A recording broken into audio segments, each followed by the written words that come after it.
এই ব্যাপক কর্মযজ্ঞ কিসের জন্য জানেন? এই কর্মযজ্ঞ হচ্ছে এই শত শত মানুষকে খাওয়ানোর জন্য। আর এরা এসেছে সিলেটের বিখ্যাত প্রখ্যাত পাঁচ ভাই রেস্টুরেন্টে। আর এই পাঁচ ভাইকে নিয়েই আজকে আমাদের সিলেট যাত্রার দ্বিতীয় পর্ব।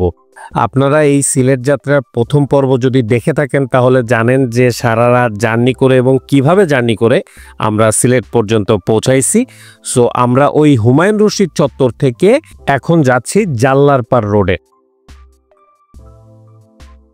আমি আমার ফেসবুকে একটা পোস্ট দিছিলাম যে সিলেটে গিয়ে কোথায় গিয়ে আমরা নাস্তা করব বা কোথায় কোথায় খাওয়া যায়। তো সেখানে আমাদের অনেকগুলো কমেন্ট আসছিল যে ভাই পাঁচ ভাইয়ের সকালের নাস্তাটা করতে পারেন। তো চিন্তা করলাম যেহেতু সকাল সকাল আসছি এখানে, তো পাঁচ ভাই দিয়েই আমরা সিলেটের খাওয়া দাওয়ার যাত্রাটা শুরু করি। আর পাঁচ ভাইতে যাওয়ার আগে যদিও পানসি ছিল, মানে পানসিটা প্রথমের দিকে পড়ে, তারপরেও যেহেতু রেকমেন্ডেশন আমরা পাঁচ ভাইয়ের পাইছি, তো এই কারণে আমরা পাঁচ ভাই রেস্টুরেন্টেই যাব। তো এই পাঁচ ভাইতে নাকি সকাল থেকে মানে ভোরবেলা থেকে ফজরের নামাজের সময় থেকে সিরিয়াল দিয়ে পড়ে মানুষজন নাস্তা খাওয়ার জন্য।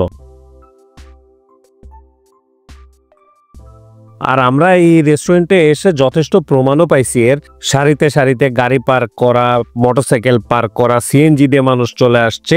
আর রেস্টুরেন্টে ঢুকতেই তাদের কর্মযজ্ঞ দেখলাম যে একজন বেহিসাবি পরোটা বানাচ্ছে, একজন নান রুটি বানাচ্ছে, এদিক দিয়ে একজন চা বানাচ্ছে, একদম তরি তরকারি নিয়ে যাচ্ছে, এই যে শত শত মানুষকে খাওয়ানোর জন্য। মানে এত মানুষ যে আপনি আসলে না দেখলে বুঝতে পারবেন না নিজ চোখে। মানে মানুষজন চেয়ার ধরে দাঁড়ায় আছে যে আগের জন্য শেষ হলে আমি এখন যাই বসবো।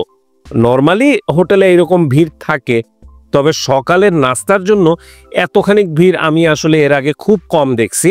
তো আমরা মোটামুটি 15 মিনিটের মতো এদিক ওদিক করছি।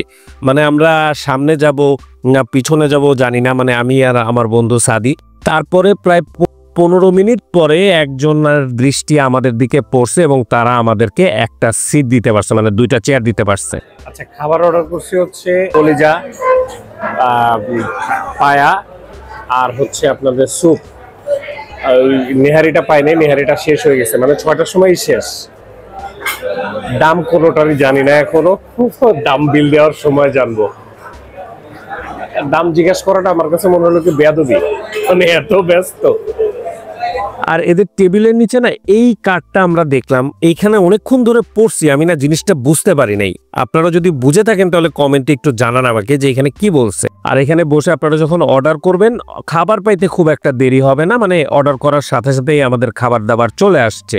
এখন মজার ব্যাপার হচ্ছে এই খাবারগুলোর দাম। এই স্যুপটা হচ্ছে 80 টাকা 2 পিস মুরগি, এই খাসির পায়াটা হচ্ছে 75 টাকা, মানে অদ্ভুত দাম। 75 টাকায় খাসির পায়া আর 110 টাকায় হচ্ছে এই কলিজা ভুনা।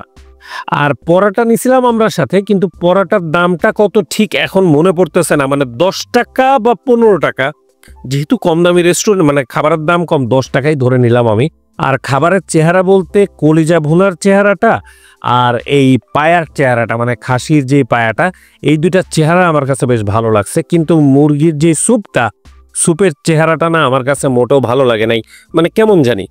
আর একটা ডাল নিছিলাম, ডালের দাম ছিল 36 টাকা, মানে ফিগারটা চিন্তা করেন, 36 না 35 না 40 না 30, 36 টাকায় এক বাটি ডাল।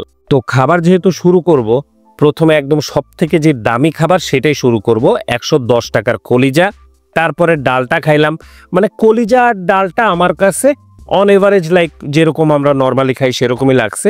বাট স্যুপটা না একটু বেশি সাদা, মানে নর্মালি তো স্যুপ সাদাই হয়, কিন্তু এটা একেবারে দুধের মতো সাদা। মনে হচ্ছিল যে আমি দুধ ওই মুরগির মাংসের মধ্যে মিশাই দিছে, আমি সেটা খাচ্ছি। তবে মজা ছিল হচ্ছে এদের খাসির পায়াটা, জেনুইনলি অনেক বেশি মজা লাগছে আমার কাছে।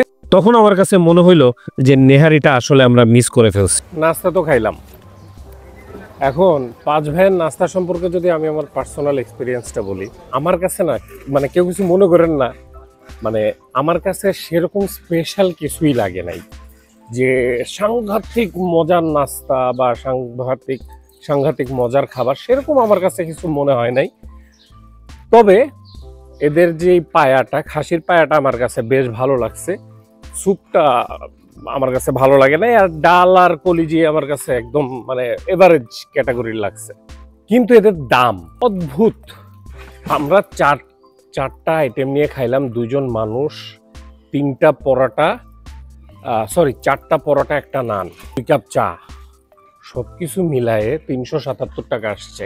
এটা একটা বিষয়, এটা 100% একটা বিষয়। সো অবভিয়াসলি এই জায়গাটা তো একটা ক্লিক পয়েন্ট আছে যে হয়তো মানুষকে ক্লিক করে। এখানে একটা ব্যাপার আছে যে হয়তো আমার টেস্ট বার্ডের সাথে হয়তো জিনিসটা ওইভাবে ম্যাচ করে নাই, বাট আমি এটা কিন্তু একবারও বলতেছি না যে খাবারটা আমার কাছে খারাপ লাগছে, বাট খাবারটা আমার কাছে যে একদম দুর্দান্ত, যেরকম 5 ভাইয়ের নাম আমি এখন পর্যন্ত শুনছি ওরকম লাগছে তা না। বাট এটা তো মাত্র নাস্তা করলাম, আমি এখানে দুপুরের খাবারও খাবো, সো ওইটার একটা বিচার বিবেচনা আছে। আচ্ছা, এখন যাচ্ছি হচ্ছে আমরা হোটেল খুঁজতে। এই পর্বের ভিতরে হোটেল খোঁজাটুকু রেখে দিব আমরা, যে আমরা কোন হোটেলে উঠতেছি, কত ভাড়ায় উঠতেছি। তাহলে চলেন হোটেলটা খুঁজে, হোটেলটা দেখাই, তারপরে আমরা এই পর্বটা শেষ করি।